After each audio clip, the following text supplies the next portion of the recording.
The Synchromystic presents Synchromystique.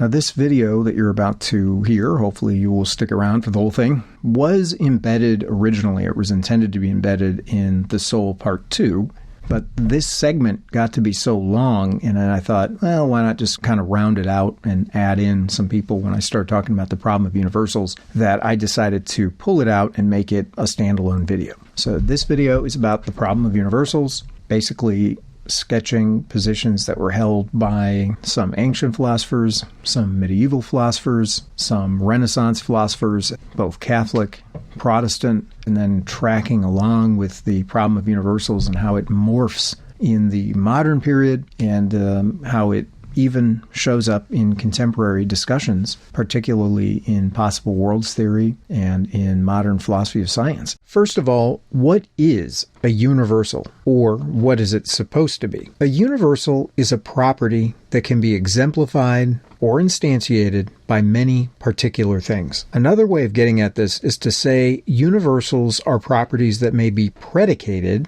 or said of many things. Particular things, or particulars, are just regular, run-of-the-mill individual objects. So consider the following collection: an apple, a stop sign, and a Ferrari. The particulars are the apple, the sign, and the car. So we can say that this apple, this stop sign, and this Testarossa all share something in common. They're all red. But then, if they share something in common, various thinkers like Plato have thought, then doesn't that thing have to exist? So in this case, we're asking, does redness exist? And if so, how does it exist? And moreover, where does it exist? Does reality only contain individual concrete things like apples, signs, and cars? Or does it also have abstract objects like redness? These are the sorts of questions we'll be asking. And keep in mind those objects and the example of redness as an illustration while we proceed. The reason I think this is important to spend time thinking about is for some of the reasons that I included in my Twilight language piece on Substack. Namely, that when you're asking a question like, what the heck is going on with Twilight language, the answer you give is, whether you know it or not, going to gravitate to one of these positions on the problem of universals or on essentialism. And it's beyond me to, in the space of this introduction, to tease it out, but suffice it to say that if you really want to get a handle, in my opinion, on what Twilight language is, you're going to have to grapple with questions about what reality is like at a fundamental level. Are there such things as forms, essences, universals, natures, or are all things particular, individual physical objects, for example? There's more questions than that, because obviously some modern theorists want to suppose that physical objects are really just simulations or something along the lines of this. But nevertheless, the question is, are there real universals, or are all things only particular? There are related issues of what the soul is and how individual souls are distinguished. So in the context of the debate that took place in the Middle Ages over the existence of universals, this latter question is termed individuation. And for most of the Catholic scholastics, a particular kind of thinker associated with medieval universities and typified by St. Thomas Aquinas, the answer to the former question is that the soul is some sort of a form. And this identification gives us our range of available options. And here basically are some of the options: exaggerated or extreme versions of realism, like what is traceable to Plato; moderate or Aristotelian varieties of realism; the conceptualism of people like Peter Abelard; and finally, nominalism, which is usually importantly indexed to William of Ockham. And one way to get a quick fix on at least some of the spectrum of answers is by answering yes or no to something like the following four questions. Question 1, are there universals in reality? And if there are universals in reality, if you answer yes to the first question, then number 2, do these universals exist logically before or prior to particular things? And the Latin phrase sometimes attached to that is ante rem. Question 3, do universals exist logically simultaneous with or within particular things? And I've seen this written as in re or in rebus. And question number 4, do universals exist logically after or posterior to particular things? And this would be post rem or post rerum. This way of framing the questions comes from debates during the Middle Ages. It's a bit anachronistic and conjectural to apply it backwards to the ancients. Nonetheless, I think the conceptual scheme is helpful, so we'll do that anyway. So let's run through a few representative answers, starting with Plato. So to Plato,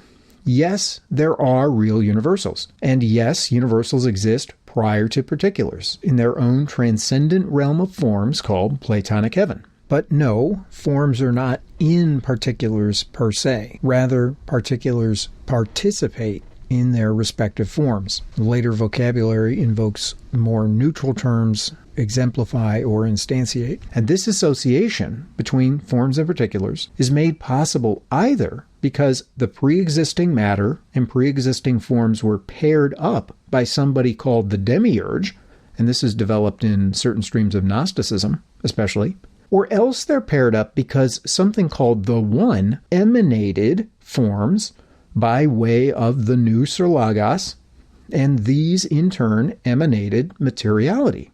And of course, this is the Neoplatonic route of explanation. Similarly, we could plausibly suggest that for Plato, no, forms are not in our minds either. Although for this one, we're a bit further out on a limb because, to be sure, Plato held that through a rational process of dialectic, we may eventually be brought to recollect our soul's contact with the forms in a disembodied and pre-existent state. So for Plato, there definitely are ideas of universal forms, and we get these ideas via something like the Socratic Platonic dialectic of questions and answers which get us closer to the essence of things. Now, this dialectic, at least as Plato articulated it, ultimately bottoms out as a matter of what he called anamnesis, or recollection. To Plato, your soul was an inhabitant of Platonic heaven before you were born. So you have innate knowledge of the forms at your disposal if you can manage to remember it. And this you do via rational reflection, as in philosophical versions of Platonism, or by way of spiritual or even magical exercises, as, for example, what you would do in more mystical streams of Neoplatonism. Though it seems correct to me to restrict the existence of these, properly so called, to Platonic heaven. Finally, particulars are individuated in virtue of the uniquely imperfect ways they instantiate their universal forms. This is worth emphasizing, so let me go over it a little more carefully here. To early medieval Platonists, particulars were individuated, and here we mean distinguished from one another. What makes you different from me? What makes the tree to my left different from the tree to my right, and Fido different from Rover? This is the question. And to a Platonist, especially as this was developed in the early medieval period, what made individuals distinct was that they failed to live up to their relevant form, or forms, plural. In other words, we all fail to live up to the perfect instance of our type. The tree in my yard fails to live up to the perfect tree. You know, the tree in my yard has gulls on it or a misshapen limb. I have various failings. You have failings. And here's the key point. The thing that separates us then on this view would be the ways that you fail and the ways that I fail are different. So it's our failings, essentially, that make us individuals.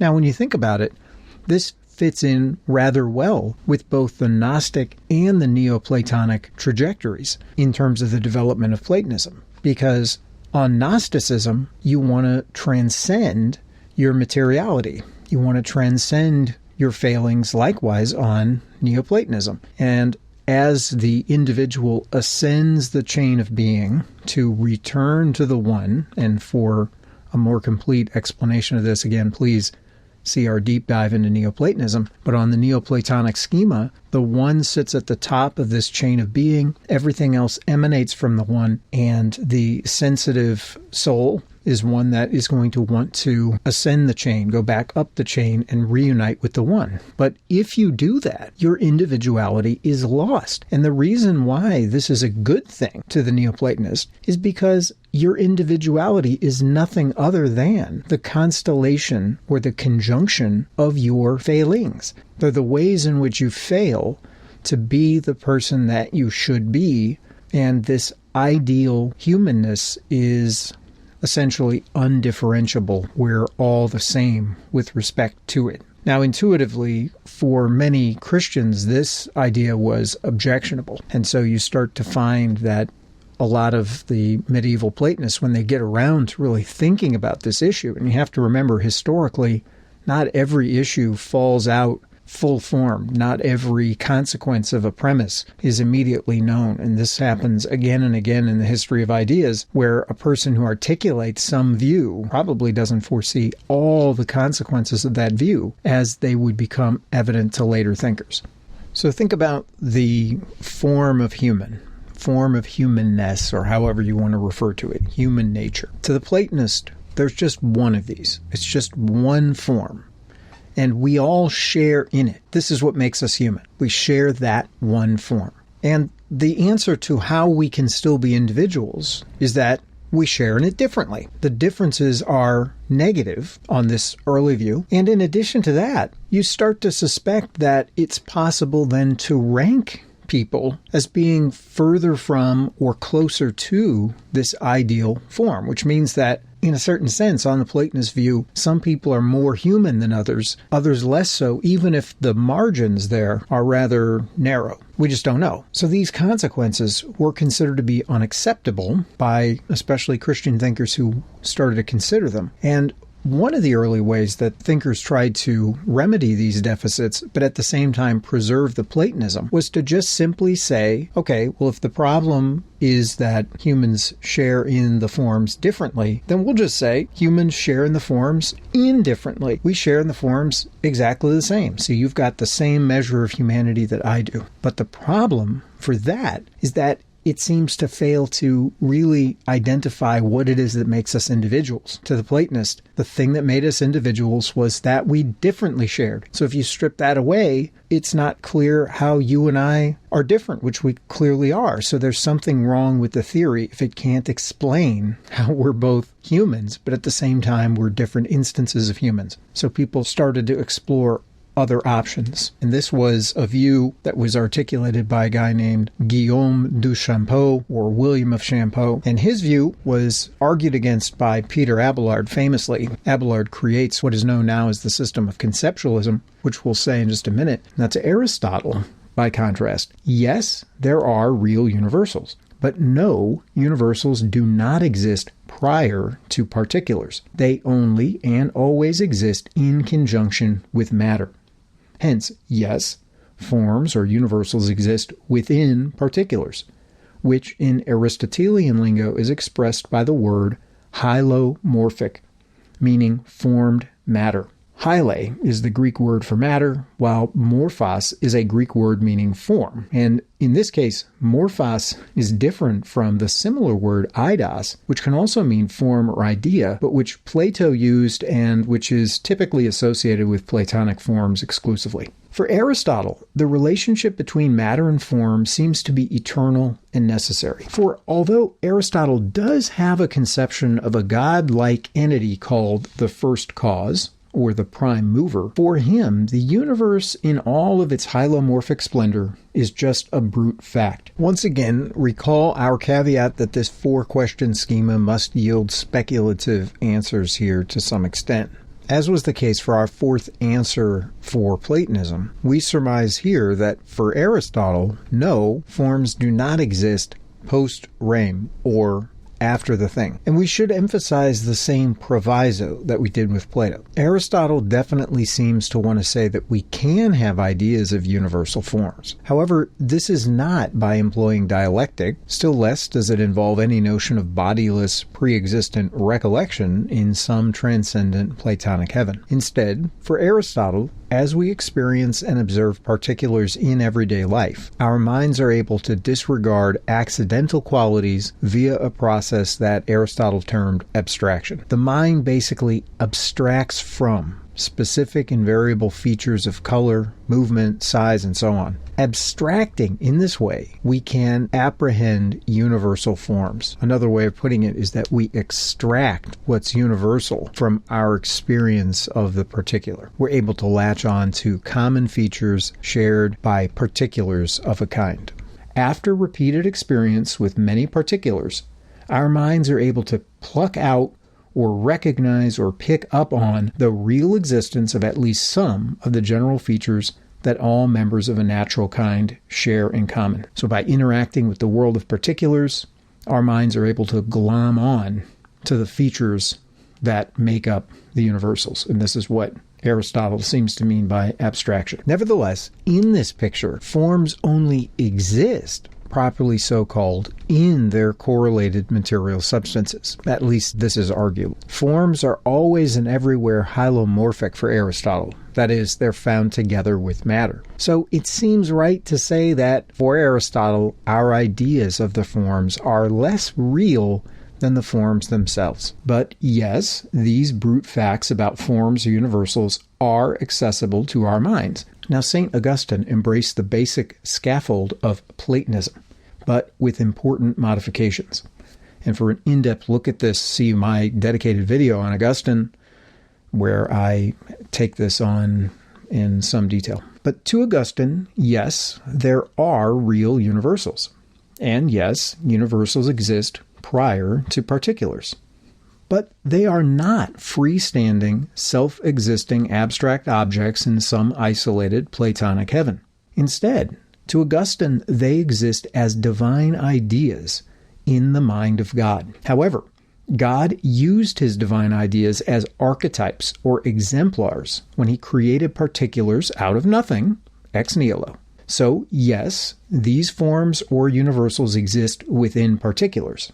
And yes, these forms or universals can exist in our minds as well. But when and if they do exist in our minds, when we have ideas of them, and to whatever extent we have an idea that's true, that idea is owed to God, who is able to illuminate our minds directly as he sees fit, and provided that we are properly disposed. So individuals may become more properly disposed in virtue of regular Christian prayer, attendance at Catholic worship services like the Mass, reading the Holy Bible, celebrating the seven sacraments, thinking about theology, etc. To Augustine, God individuated particulars by using his archetypal ideas as blueprints for creation. From eternity past, remember for Augustine, God is outside of time, God implanted the seed principles, or rationes seminales, into first matter, prima materia. And this somehow allows for all the diversity of particulars that we observe. Matter, on Augustine's view, is just passive. Now, by contrast, St. Thomas Aquinas largely favored Aristotelianism, but cross-cut with Augustinianism and with Thomas's own innovations. So again, yes, there are real universals. But unlike Aristotle, yes, universals do exist prior to particulars. Namely, they exist as divine ideas in the mind of God in the manner that Augustine proposed. So even though Aquinas is an Aristotelian, overall, he is an Augustinian about the divine ideas. Aquinas followed Aristotle in supposing that matter played a decisive role here. Specifically, matter individuates or distinguishes forms into separate particulars. You and I both share the form humanness, for example, but we're separate instances of humanity because we're made of different matter, and we occupy different regions of space and time. However, Aquinas diverges from Aristotle in numerous respects. For example, Thomas uses Aristotelian first principles to argue not for an unmoved mover, but for a creator-sustainer who looks a lot like the God of the Bible. And this is what his 5 ways, the famous arguments he makes for the existence of God, really are about. They take Aristotelian premises and show that you can arrive at non-Aristotelian Christian-friendly conclusions. These arguments are probably not best understood as just general apologetics that will convince anybody whatsoever about the existence of God, but rather in the context of the 13th century, when there was a raging debate about how compatible Aristotle is with Christianity. Aquinas argues that Aristotle is compatible, even if Aristotle didn't recognize that himself. Finally, yes, forms or universals are accessible to our minds. But this is not, as Augustine held, solely attributable to divine illumination. Aquinas wants to hold that there is some kind of divine illumination, but for Aquinas, we can come to know the forms of particular things via broadly Aristotelian abstraction, because, of course, God has given us that ability. God created human beings in his image, and St. Thomas identifies the image of God with our rationality. And he thinks that even after the fall of man, as discussed in the book of Genesis, humanity has retained its rationality. The likeness of God, on the other hand, is, in Thomas's estimation, a moral characteristic, and that has been damaged or lost completely in the fall. But our God-given reason remains, though it is apt to be led astray because of our sinfulness. Now, Aquinas' system, known as Thomism, persisted for hundreds of years as a major strand within the Dominican religious order. And upon its inception, the Jesuit order also mostly embraced Thomism. All bets are off as you get into the 20th century, past Vatican II, and certainly now in the 21st century. But there is a wild card here, namely that Pope Leo XIII required seminaries to teach Thomas Aquinas. And so you find very many schools that claim to be broadly Thomistic, like phenomenological Thomism, existential Thomism, transcendental Thomism, and all of these had to be tethered to Thomism because of the requirement from the Pope that they be Thomistic. For more context on that, look for a future video. But in the context of the 13th century and in the late Middle Ages transitioning into the Renaissance, many Franciscans weren't happy with Thomism. For example, Thomas Aquinas' contemporary, St. Bonaventure, advocated for returning to Augustinian Platonism, again with modifications of his own. So, for instance, Bonaventure held that all created entities, and this included angels, were made of matter, albeit some kind of a rarefied, quote, spiritualized matter. Now, Bonaventure was led to this because he believed that Aristotle had conclusively demonstrated that you need matter to individuate particulars within kinds. And this so-called spirit-matter view contrasted with St. Thomas Aquinas' view, on which angels were pure intellects without any matter whatsoever. But it also avoided, Bonaventure's view that is, avoided the Thomistic implication that each angel had to be its own sui generis species of being. According to Aquinas, there really was no such thing universally as a form of an angel. To Aquinas, every angel was its own species, and he was led to that by the view that if matter differentiates, then since angels have no matter, there was no way to differentiate one angel from another except if they were all radically different creatures, which is what he held. But Bonaventure, being deeply influenced by the Neoplatonic tradition of people like Pseudo-Dionysius, who reflected on all of the categories of angels, archangels, principalities, powers, and the likes of that, held that there had to be a way to differentiate particular angels under a subheading. And so he held that Aquinas had to be wrong about applying this way of individuating things. Similarly, Duns Scotus, who was a later Franciscan, likewise wasn't satisfied with Thomism, but for different reasons. To Scotus, matter is unable to individuate anything at all, because he thought matter is itself a universal. Additionally, even if matter were able to individuate particulars in this space-time world or realm, that wouldn't help to ground individual immortality. After all, when we die, we lose our materiality. Our bodies and our souls come apart. True, Aquinas thought that our rational souls were subsistent, meaning that they could persist after death because rationality didn't require matter in his view. But the problem is, if your body individuates you from other humans, your body individuates you and my body individuates me, when we die, then there's nothing to individuate us. And by the way, this is exactly why in the late 15th and 16th century, there was a further conflict over Averroes's idea that when you die, your individuality was lost. We went through already the threefold set of views really that were propounded by people who were Aristotelian. The materialists, who said there was no soul at all. When you died, that was just it. The Averroists, who said that even though there is a kind of a soul, when you die, you're no longer individuated anymore. And so you become part of the overall active intellect. And the Thomists, who wanted to hold that the soul was subsistent, but who maybe didn't have the best grounds for that. At least if you were a Scotus, you thought the Thomists didn't have good grounds for that. And so the Scotists did it a different way. So Duns Scotus handles things by introducing the notion that a universal form actually comes in two different versions. On the one hand, there's a general category, which he called quidditas, which translates to whatness. This establishes what kind of a thing a particular is. So, for example, the form of humanness is the whatness that makes me a human being. If you ask,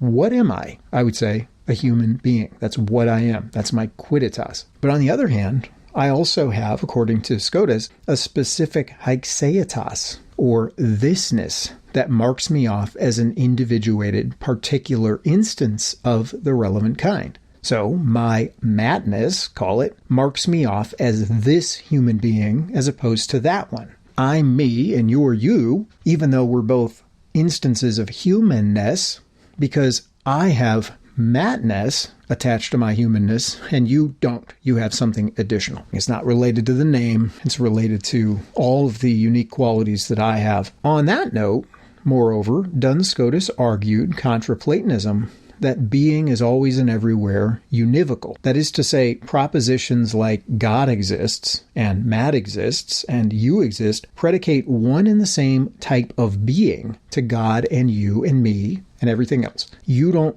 imperfectly instantiate anything when it comes to bare ontology and existence. Now, this was a radical change. In previous medieval views, there was a hierarchy of being, and different entities enjoyed different levels of being, all the way up to God, who enjoyed full being. But Scotus said it wasn't that way, and we tend to latch onto that and talk that way nowadays as well. Even theists do. Furthermore, Scotus pioneered a line of thought later called voluntarism that held that God was entirely free to create particulars any which way he cared to, and that therefore there were no logically antecedent or stable natures. So when it comes to my thisness and your thisness, it's just simply the way that God decided to make you and to make me. And he wasn't bound by anything, and there was no sort of antecedent nature. It wasn't like he had to just sort of riddle out all the logical possibilities of the nature. He was entirely free to create us any way he wanted. Scotus believed that universal forms did exist as divine ideas, but he expanded the role of possibility. Anthony Kenny goes so far as to nominate Scotus the father of possible worlds philosophy, which seems to imply that to Scotus, the divine mind doesn't just contain the blueprints for every actual entity, but for every conceivable entity as well. Scotus's position is known as a variety of moderate realism. As such, Scotus followed Aristotle's hylomorphism to a degree. The big alteration Scotus makes is to hold that immanent universals are not individualized by matter, as we just explained. To Scotus, what makes me a different human being from you, despite the fact that we both share the same form of humanness, or quiddity, is the fact that we have unique individual essences as well. On Scotus's position, the form of humanness is contracted by this individual nature, which he refers to as a thisness or a haixetas. So the reason Scotus deviated from other versions of Aristotelianism was that he thought they gave inadequate accounts of individuation. It's not matter that individuates, it's this haixeity, the individual essence, or thisness. Categorizing Scotus is a bit tricky. You can view his whole system as a further modification of Aristotle, but others stress Scotus's rejection of universal hylomorphism and argue that Scotism is therefore non-Aristotelian fundamentally. fundamentally. In any case, Scotus held that we can have ideas and knowledge of universals. Despite his Franciscan training, he denied that St. Augustine's theory of divine illumination provided a complete explanation for the process whereby we come to this knowledge. And Scotus gave a role to Aristotelian abstraction. Our minds pull universal concepts out of our sensory experiences. That is, we have natural, abstractive powers that are given to us by God. And now seems as good as any time to tackle the view called Conceptualism, which was articulated by Peter Abelard before later medievals like Aquinas and Scotus arrived on the scene. For Abelard, universals do exist,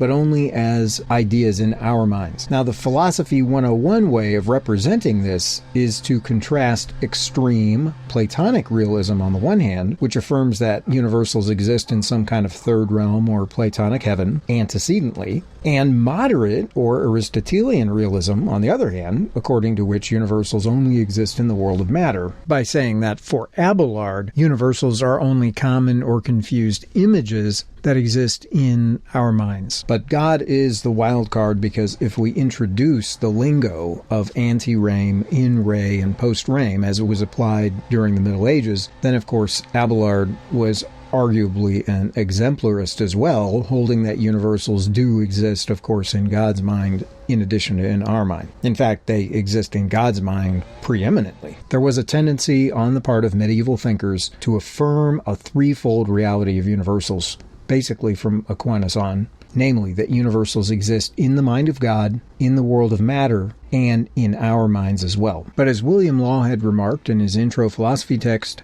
Voyage of Discovery, it was the scholastic project in general, and the innovation of Aquinas in particular, to find a synthesis of opposing positions. With the extreme realists, the moderate realists taught that universals are before things, ante-rame, as patterns in God's mind. With Aristotle, they said that universals exist in things, in-rame, as properties that make individual things alike, individual things of a kind. With Aristotle and the conceptualists, they taught that universals are after things, post-rame, as concepts within the mind formed by abstracting from individual similarities. Finally, post-Ockham, who we will get to momentarily, with the nominalists, the moderate realists shared the disposition of seeing the individual as the ultimate unit of reality. And this leads directly into the scientific mindset, as we've gotten into elsewhere. But because medievals did all tend to adopt this threefold view,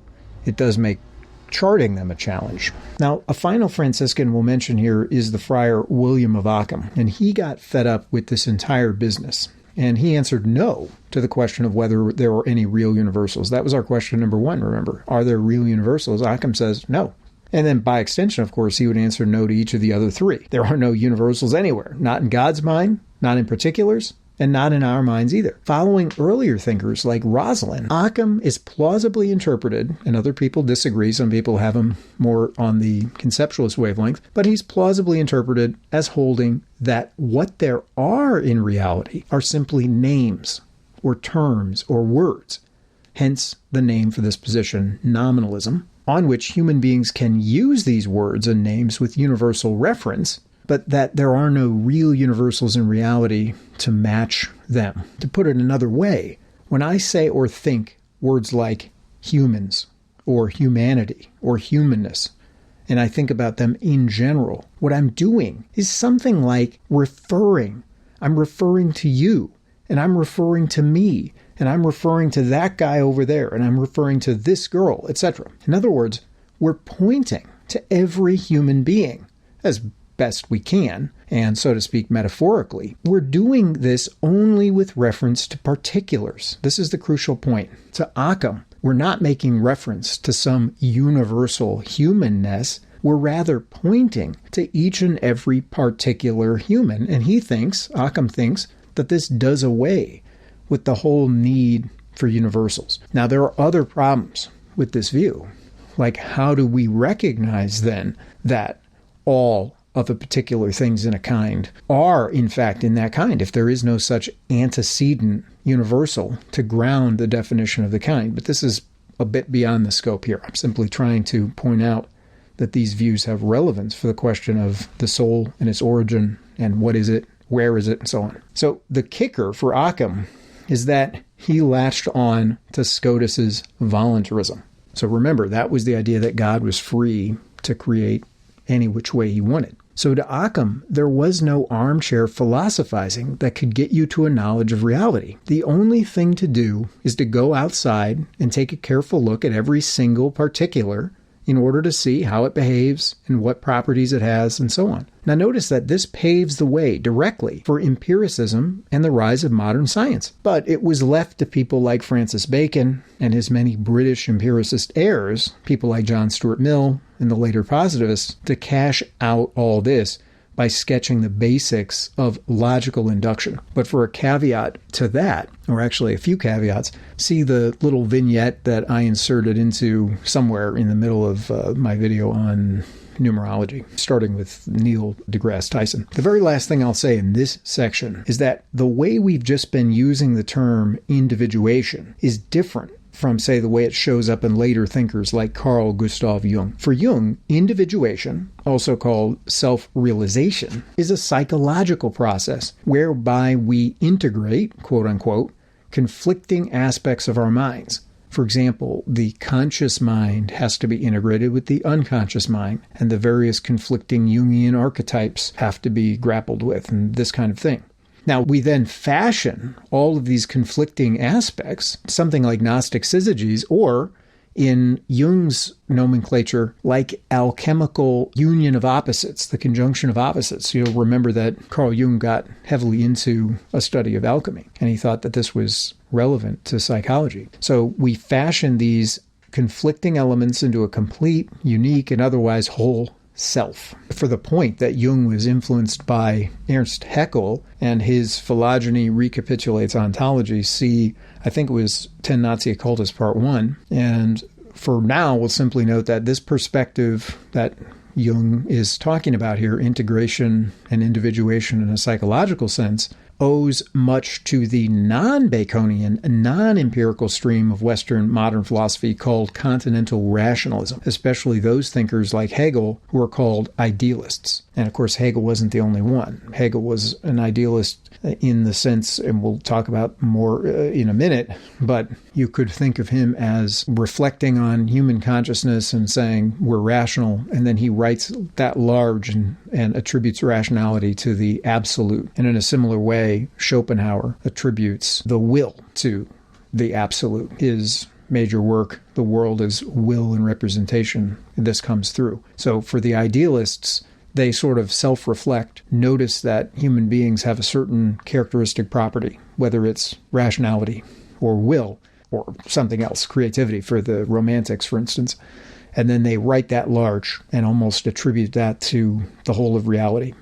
And again, see the little intermediate part that I put in the numerology video, because I mentioned that phenomenology arises out of this school as well and can be thought of as a competing viewpoint, a competing methodology to the scientific method. But all that's another story. I want to discuss Nicholas of Cusa's view really quick, and I wasn't going to do this, but I find it to be such a fascinating view. He comes after William of Ockham, so Ockham lived 1287 to 1349. Nicholas of Cusa was born in 1401, died in 1464, and he's often discussed as a transitional figure between the medieval period and the Renaissance period. But he takes an intermediate position between scholastic realist views and nominalist views, and the way he does this is with mathematical analogies. So to the question of does he believe in universalia ante rem, universals that are before things,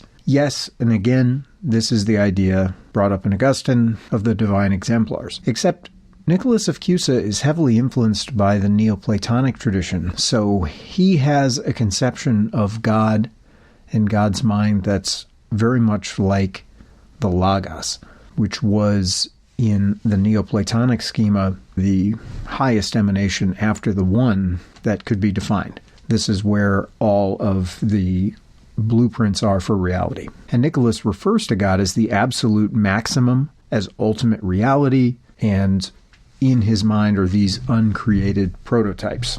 Nicholas of Cusa has a view that stands in line with people like Meister Eckhart and Hildegard of Bingen in a certain sense, and it's often been accused of being pantheistic, and sometimes defenders will say, oh, no, it's not pantheistic, it's panentheistic. And we've gotten into that in certain places. I think we touched on it a little bit in The Soul Part 1, and I don't want to spend too much time on that now, but when it comes to Nicholas of Cusa, he has this complicated view that all things are enfolded in God, and that somehow creation is seen as this unfolding of ideas that are in God. So every individual particular thing is a contraction of the image of God. And you'll recall that the idea of contraction showed up in Duns Scotus's haixeatos. So the haixeatos as an individual essence was a contraction of the general essence, the quiddity. And so Nicholas of Cusa, or Cusanus, integrates the idea of infinity at this point. The idea is that universals become something like ideal limits toward which particulars strive. And he has these complicated analogies where universals exist in things, almost like you can inscribe lines inside of a geometric figure. So the finite is limited, bounded, and it approaches infinity like a limit. So its particular universal is its perfection, if you like, its limit. The ultimate limit is God. So now he also believes that universals exist as ideas, post-Rame, but in the physical case, ideas are abstracted or fashioned from our perceptual experience.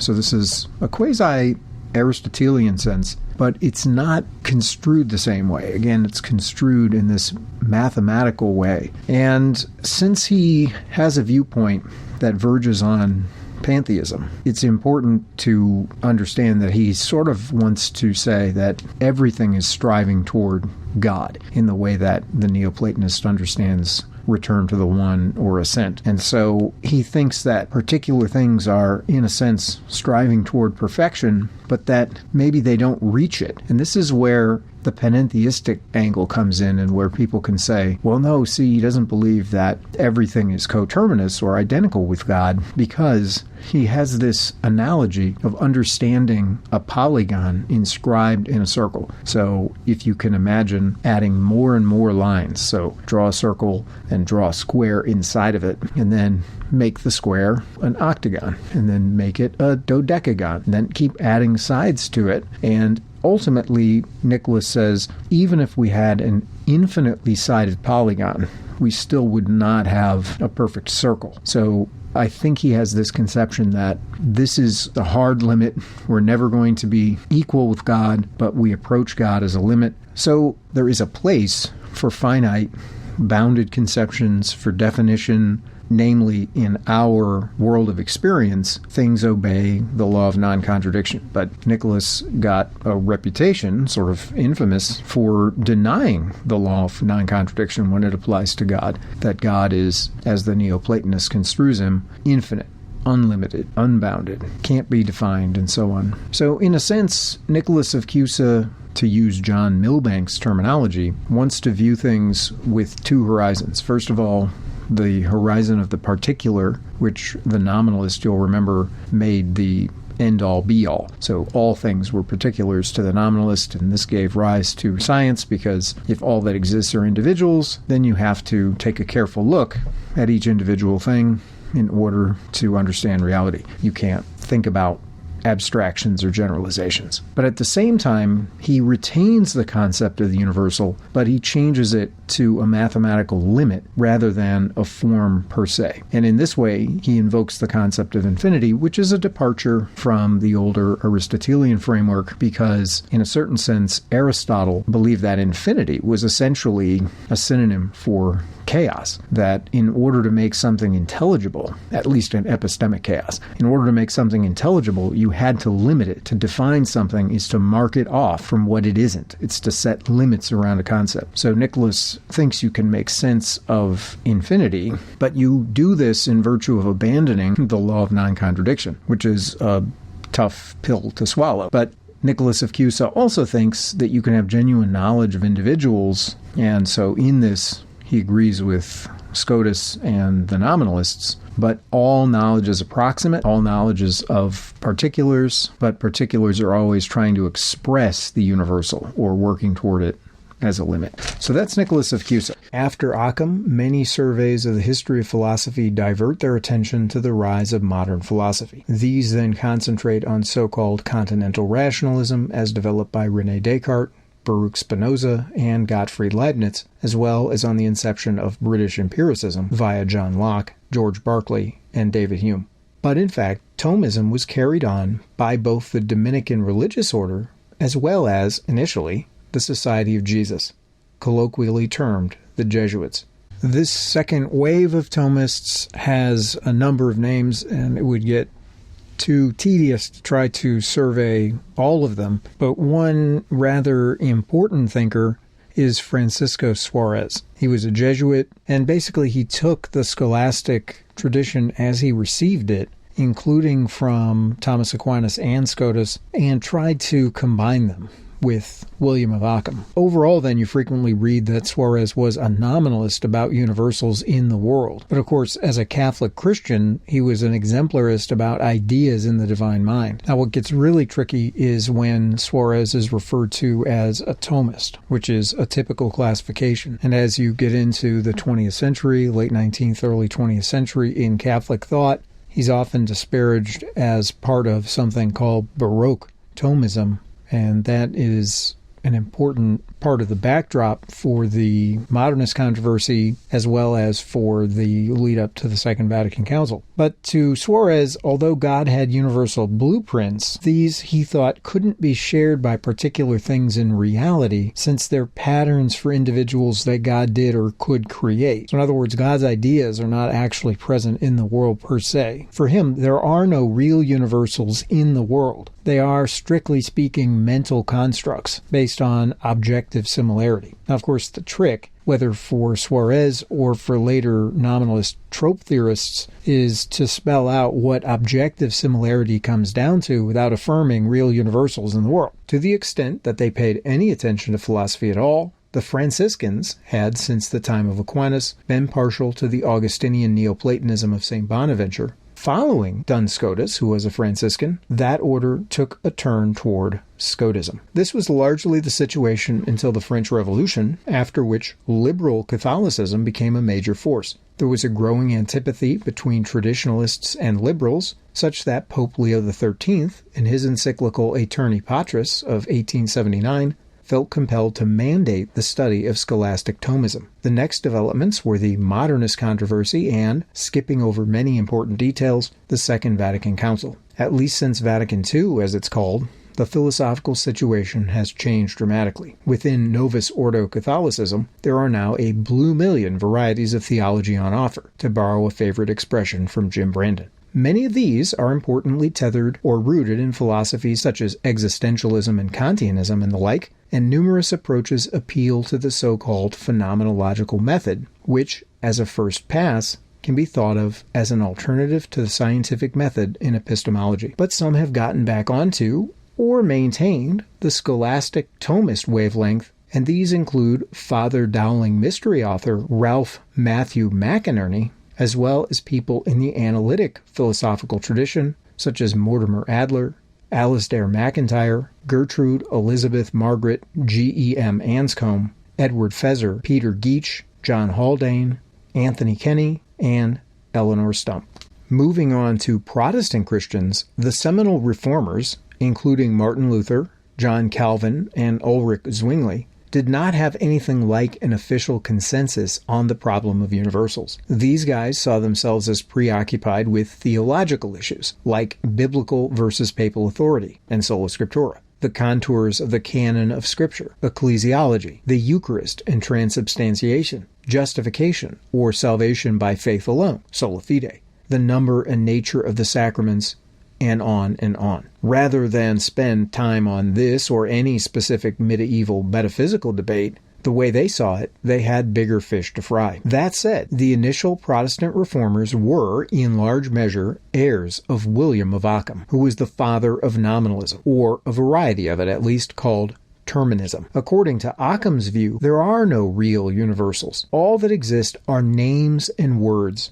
some of which we use with universal reference. Ockham's primary motivation seems to have been to free God to create anything at any time in any way he saw fit, without any sort of limit or restriction whatsoever. And to Ockham, among the classes of illicit restriction was the then prevailing conception of universals, which for our purposes we'll say was synonymous with essences or natures. Technically, in the vocabulary of medieval philosophy, these terms are often not strictly interchangeable, but they are closely related, and since the distinctions were both hotly debated as well as subtle, we're going to ignore them. Suffice it to say that Ockham believed essences, natures, and universals restricted God's absolute sovereignty. They implied that some things are necessary and unchangeable, even by God. In denying the reality of universals and asserting that reality is a collection of contingent particular things, Ockham upheld what is called strong voluntarism. God's will isn't bound by anything.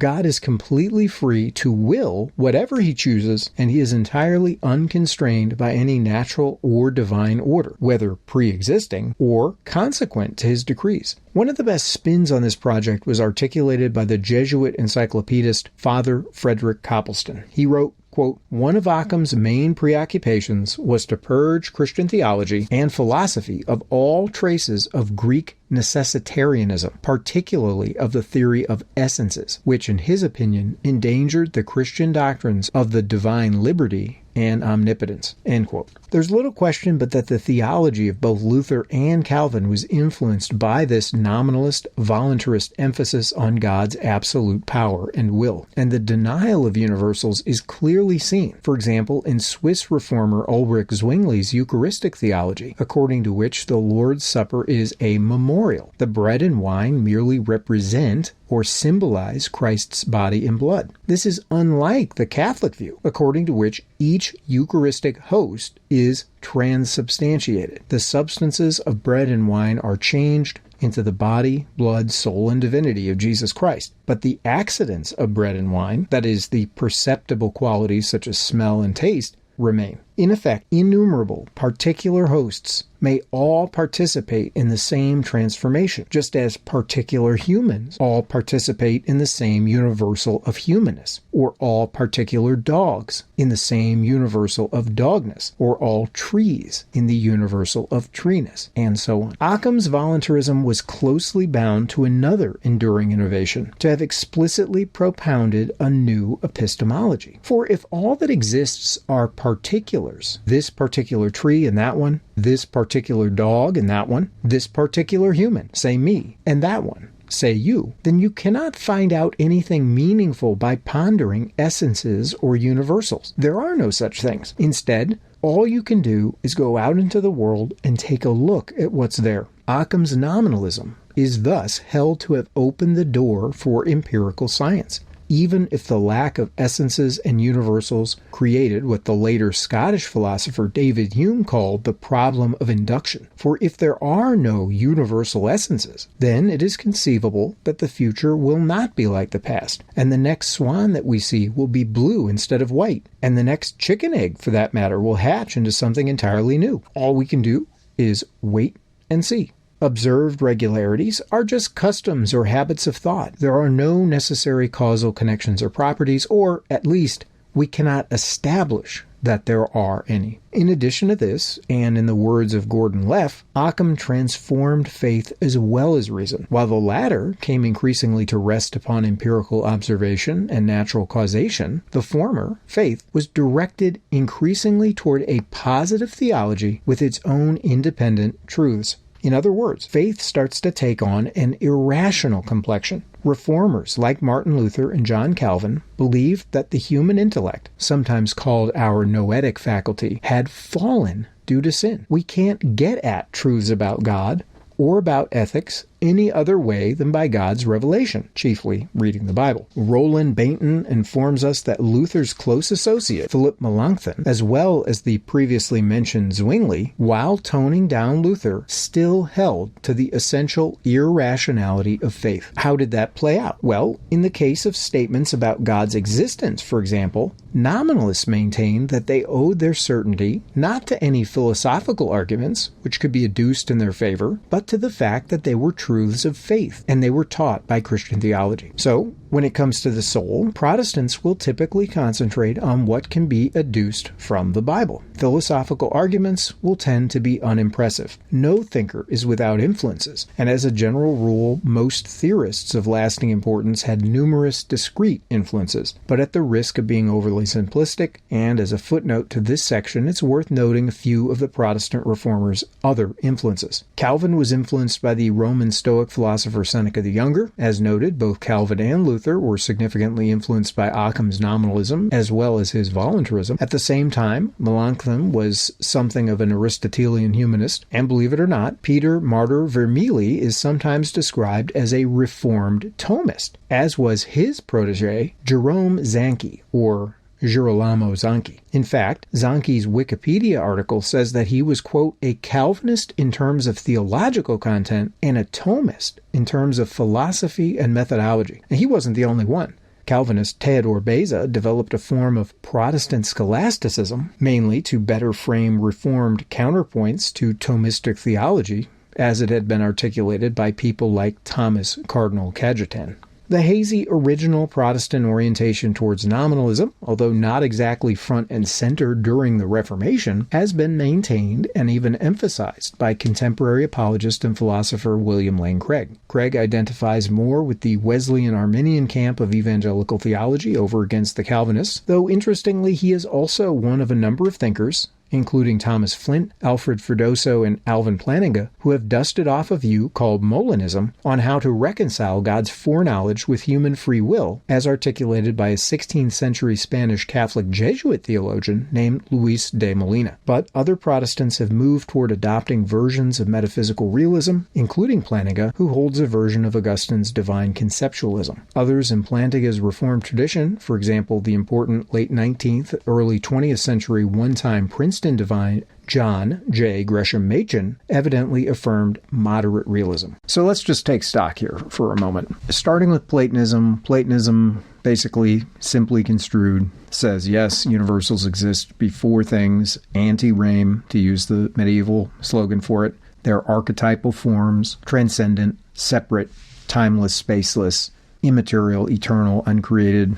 This is true reality, and so on. Then in Aristotelianism, or moderate realism, universals exist in re. They're in particulars. The particulars that instantiate the universals, they're combined together in what Aristotle referred to as hylomorphism. And then the third conventional option is conceptualism, where no, universals do not exist before, they don't exist in, they rather exist after, quote unquote, meaning they're mental concepts. We derive universal ideas and we use them as classification tools, for example, in logic. But the idea is supposed to be to the conceptualist, they really do exist. They really are universal, or if you would like to try to understand what that could mean, they're intersubjective. But the nominalist is the person who eschews this whole thing. They just repudiate the whole thing. There are no universals. What we call universals, quote unquote, are merely names or words used with universal reference. They're formed or created by the human mind, but they have no real or objective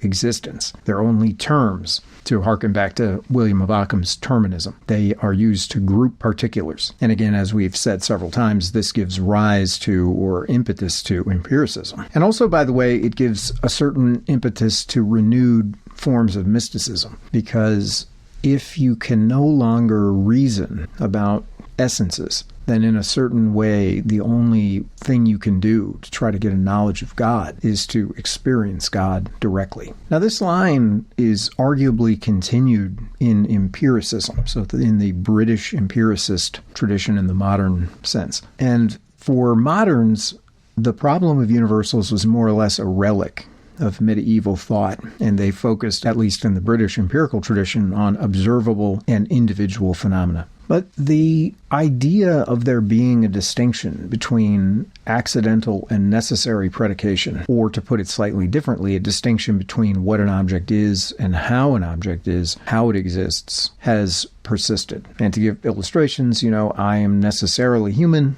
but I'm only accidentally green-eyed. I'm necessarily a rational animal in the Aristotelian sense, but it's only a contingent fact that I exist, and so on. And you'll recall that on Aristotle's view, as a first pass anyway, we can say that substances are the bearers of properties, and essences are the properties that answer the what is it question. This becomes the previously mentioned quiddity, or whatness. Later, the Scotian idea of individual essence comes in. Remember, the term for that was haixeity. And this is arguably taken to an extreme by Leibniz, who treated each monad in his system as having its own peculiar concept or essence. And it's extreme because Leibniz implies that all an individual's properties are entailed by this concept or essence. And so all an individual's properties become necessary. But this is only obvious to an omniscient God. To us, in this space-time continuum, with our perceptual and intellectual limitations, certain properties seem like they're accidental, but really, if you knew what a monad was, you had true deep knowledge of it, then you would be able to extrapolate all of its properties from its individual essence. British empiricists like Thomas Hobbes pooh-poohed the idea of essences. But John Locke seemingly retained something of this basic scaffold, but with modifications. So to him, there was an important distinction between a nominal essence and a real essence. The nominal essence is what we have epistemic access to, though Locke held out that sense-perceptible objects did have an underlying unobservable something. This is sometimes referred to as the Lockean substratum, and this substratum unifies the object's qualities, it bears its properties, and so on. But Hume, David Hume, the skeptic, jettisoned the substratum, and he preferred to speak of objects only as bundles of properties. So for Locke, there was a distinction between the nominal definition. There's no essence in the sense of forms or universals. The nominal essence, or the nominal definition, reduces to a sort of lexical task of fixing a word's meaning, or a conceptual task of clarifying a certain spectrum of thoughts. Nominal definition explains what a name refers to or how a word is used. So tree, how do we use the word tree? That becomes the nominal definition of the word tree, and the spectrum of sense-perceptible qualities that we attach to the word tree would constitute its nominal essence. Later, there's an emphasis on set theory due to the philosophical need to refer to groups of particulars and to try to explain or ground their objective similarity without recourse to universals. So what makes a bunch of trees similar? There's going to be recourse to the idea of a set of trees. And then what explains the commonality is that all the trees in question belong to the same set. So set membership acts as a kind of a surrogate for participation or exemplification of a common property. And oddly, this has given rise to new variants of Platonism, as illustrated in the career of Quine, and we'll get back to that briefly in just a second. But the real definition of something, or its real essence, is where you would seek to give, for instance, necessary and sufficient conditions for causes of a thing, or to use scientific investigation, and here's the empiricist strand, you use science to establish the contingent and necessary properties that a thing has. But in any case, it aims to articulate truths about concrete particular things and not about abstract universal properties. Now, just pursuing the empiricist tradition, this gets furthered by John Stuart Mill, for whom it's not only that propositions about objects are reducible to statements about actual and possible sensations, but in fact, to Mill, the objects themselves are merely permanent possibilities of sensation. So this is the way that a thoroughgoing empiricist approaches things. You can't be sure of anything except your immediate experience. So if you are an empiricist, you can't be sure about physical objects that are mind independent. You're going to reduce it all to sensation, to the possibility of sensation, and the like of this.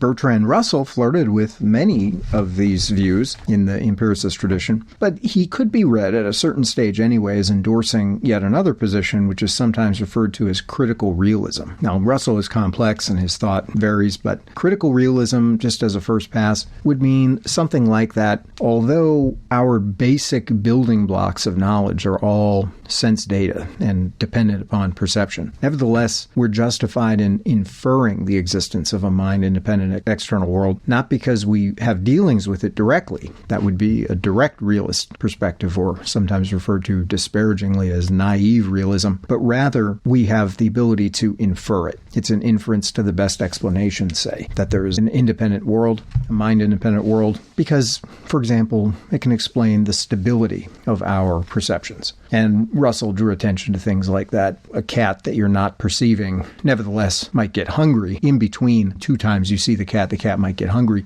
If the cat is entirely dependent on your perceiving it for its existence, then it's sort of strange that the cat would seem to have these internal goings-on that are independent of what you're thinking about. It's kind of the general idea. So we're just showing how some of these ideas get teased out as you move along in the history of thought. Now, for the continental philosophers, essences sort of become synonymous with clear and distinct ideas. For example, in Cartesian lingo, they're the building blocks or the first principles that you would reason from with mathematical deductive reasoning methods in order to gain additional knowledge. For Spinoza, essences are what he refers to as complete notions. Things like extension and motion or rest, God, maybe existence. Anyway, I don't want to spend too much time here, but it's worth mentioning finally that on the contemporary scene, there have been developments in some of these conversations. So, for example, there is a resurgence in something called essentialism.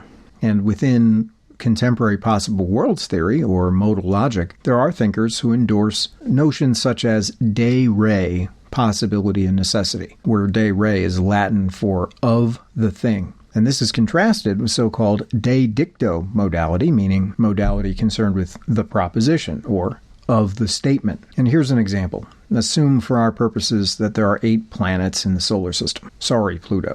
So if I say the number of planets is necessarily 8, I'm taken to be making a claim about necessity de re, of the thing. Now, this is because the number of planets that there in fact are is 8. In other words, consider the number that is the number of planets that we actually have, namely 8. And then we're going to make a claim about that number. And we're going to say, of that number, it's necessarily 8. So in other words, you can substitute 8 here for the phrase, the number of planets that there actually are, and we would get literally the statement, 8 is necessarily 8. And this is both plausibly about a mathematical entity, and it's plausibly necessarily true. Yes, 8 is necessarily 8. On the other hand, if I shift the scope of the operator, so notice in that first sentence, it was the number of planets is necessarily 8. But if I take the word necessarily and put it at the beginning, I get the proposition necessarily, the number of planets is 8. Now here, according to contemporary philosophers, I'm taken to be saying that it's impossible that the number of planets that there are, in fact, could have been otherwise than 8. To put it differently, do we want to say that it is necessarily true that 8 is always the number of planets, not in our world, but in whatever possible world we find ourselves? So is it impossible that we could have had 7 planets instead, or 10 planets? And intuitively, it seems like, well, no. Had the cosmic evolution of the solar system gone differently, there could have been this massive collision. Mars could have run into Venus in some way, and both of them could have been obliterated, and now we only have 6 planets or whatever. Or we could have had another wayward rock come into the orbit of the sun and get trapped in the appropriate way to add a planet, or Pluto could have been slightly larger, and then contemporary astronomers would not have demoted it to a dwarf planet or whatever. So, in other words, the point that we're focusing on in the sentence, necessarily the number of planets is 8, according to the theory again here, is, are we making a claim that 8 planets is all our solar system could possibly have had? And in that respect, it seems like the answer is obviously no. So in this case, we're taken to be making a claim about a proposition, that is, a dictum. So this is a claim about de dicto necessity. And so again, intuitively, there are other possible worlds where the number of planets is 7 or 9 or 10 or 0, so the claim is false. Necessarily, the number of planets is 8 is false. Now, this is one way that essentialism has come back into vogue. Finally, questions about essences and forms and universals have persisted in a different context as well. And in this regard, consider how some philosophers have turned back to Platonism, especially with reference to alleged mathematical entities like numbers and various other things such as the entities of set theory. Now, on a kind of a strong mathematical realism or mathematical Platonism, numbers are said to exist, and when that's the case, they're said to be non-concrete or abstract objects. Now, sometimes the vocabulary shifts here. So, for example, a related view is called logicism, and this holds that mathematical objects are universal truths, and they exist, really, but it holds that instead of sui generis abstract numbers, that the objects of mathematics are rather logical objects. And this was, of course, the project of Bertrand Russell and A.N. Whitehead in their Principia Mathematica to reduce math to logic, which was not wholly successful, but there are still some theorists that hold that you can make this maneuver. And maybe one way of thinking about it is if you've ever gotten into what's called Peano arithmetic or Peano axioms, where supposedly you can build the idea of the numbers from sets without reference to numbers, without making a reference to any objects of numbers. All you need is set theory. But then the thought is, okay, then you need the apparatus of set theory to really exist. Now, similarly, the Aristotelian or moderate realist might adopt, in the mathematical context,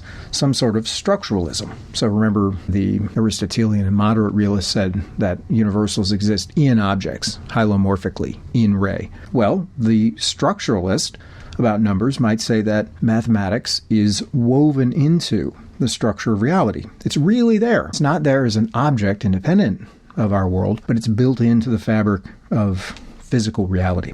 There are conceptualist-like views, such as intuitionism and psychologism, according to which mathematical entities are mental constructions, in the case of intuitionism, or they're simply generalized descriptions of how our minds work or how our brains work, how our psychology exists. This is kind of a Humean way of cashing it out. That would be psychologism. And then lastly, nominalism is represented by a slew of views flying under the banner of anti-realism. There's a ton of them, but just a sample set would be fictionalism, figuralism, formalism. The idea here being that we sort of make believe that there are numbers, just like we make believe that there's Sherlock Holmes, or make believe that there are unicorns in some stories. Well, we tell a mathematical story where we make believe that there's the number 2, or that they're just formalisms. And again, I mentioned Quine earlier. He's an interesting case because he started as a constructive nominalist, along with a guy named Nelson Goodman. But then, along with the philosopher of science Hilary Putnam, Quine articulated the so-called indispensability argument, which I sketched in a video that I did on